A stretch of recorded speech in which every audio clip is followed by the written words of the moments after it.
Today's video is about ore. That's right, you. Because ore used to be a second person pronoun that was used to mean you. I just learned that recently, and now I'm telling you about it. So, most people, of course, know ore as a masculine associated pronoun.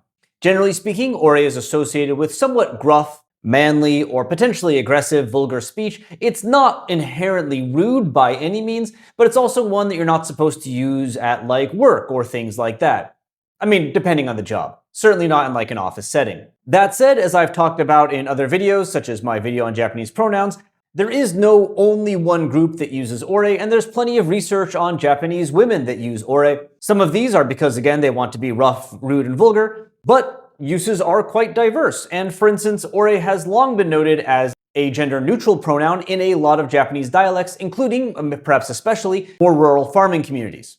And it's also a fairly old pronoun, although not the oldest pronoun for sure. As you can see in this chart, ore goes back to the Kamakura Jidai or so, making it one of the older pronouns that still sees use today. And of course, its meaning has changed over time. It wasn't invented as like the teenage shonen protagonist pronoun. And historical uses seem to show that there is use by both men and women going back to the past. However, before the ore first person pronoun appeared, there was use of ore as a second person pronoun, to mean, of course, you. So I'm ore and you're ore, except I'm not ore because I don't use ore. But you are ore because you don't get to choose what I call you. Haha! Second person pronouns are mean. And this use of ore as a second person pronoun is so old that it goes back to the Nihon Shoki. So again, some of the earliest extant Japanese writing that we have. You can see one example here, where the kanji that kind of looks like ame is being subtitled as ore because that's how it is read. And the translation of it into more modern Japanese uses omae to reference it. That's how the link is. In this example, you can see that same kanji being used for ore, and it's translated into unu, which is a now dead second person pronoun, but it is a second person pronoun. Who knew? Not unu, unless you did. And here's some other examples. They're all you. Every single one of them is a second person pronoun. But as we saw in that earlier chart, the first person pronoun was also very much in use by the Kamakura era, and there is some evidence that it was in use by the Heian period as well. For instance, in this excerpt here, you can see a quote from a book from 1100, and that uses ore to mean I.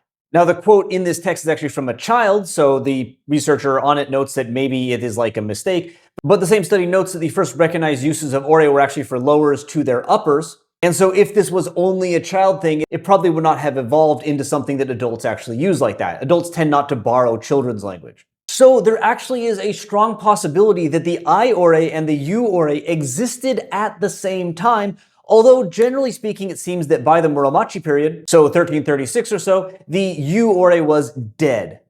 Ore ga mo shinderu, as they say.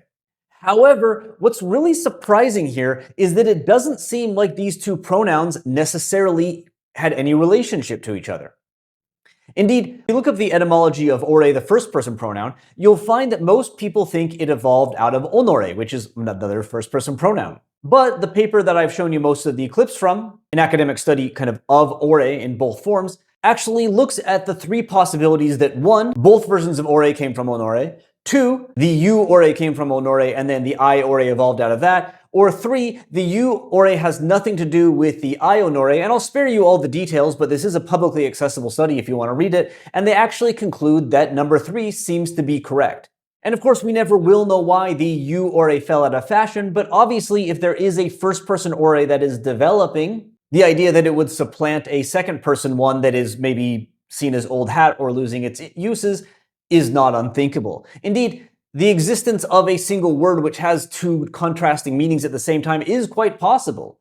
For instance, one grammar form in Japanese that always frustrates me is there's a version of kureru, which usually means a giving that comes inwards towards the speaker, right? Which means ageru, to give outwards. And every once in a while when you're reading text, especially older ones, you'll encounter it and it's really confusing. Because someone says something shite kureru and they mean I will do it to you instead of you will do it to me. But it existed in the same time period as the kureru that we know and love, unless of course you're a Japanese student in say their second or third year learning it for the first time, in which case you'll probably find it frustrating.